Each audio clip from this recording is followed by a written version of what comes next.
Sa lugar na halos walang ibang kulay kundi puti ng yelo, may isang kakaibang bagay na siguradong magpapaisip sa iyo. Isang talon na umaagos na parang dugong likido mula sa loob ng yelo. Ito ang Blood Falls, isang kamangha-manghang tanawin sa Antarctica na may lihim na kwento sa likod ng pulang kulay nito. Sa ilalim ng Taylor Glacier, mayroong isang napakatagal ng lawa na natrap sa loob ng yelo ng halos 2 milyong taon. Ang tubig dito ay puno ng iron at dahil walang oxygen o sikat ng araw na umaabot dito, nanatili itong nakabaon ng napakatagal na panahon. Kapag ang tubig na ito ay lumabas at humalo sa hangin, nagkakaroon ito ng kemikal na reaksyon, nagiging kalawang, kaya nagmumukha itong dugo na umaagos mula sa yelo.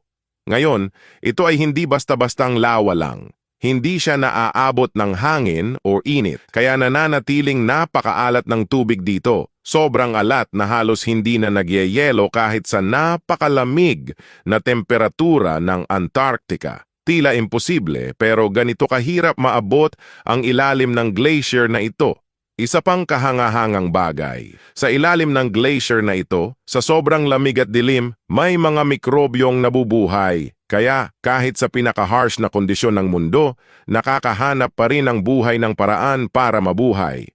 Ang Blood Falls ay isa sa mga pinakakakaibang tanawin sa ating planeta. Isa itong paalala kung gaano kalawak at kamisteryoso ang kalikasan. Sino ang mag-aakala na sa gitna ng yelo, may tubig na dumadaloy na parang dugong umaagos? Kung makakapunta ka sa Antarctica, huwag kalimutang magdala ng mga rekados para makapagluto ka ng unlimited dinuguan. Haha, joke lang po.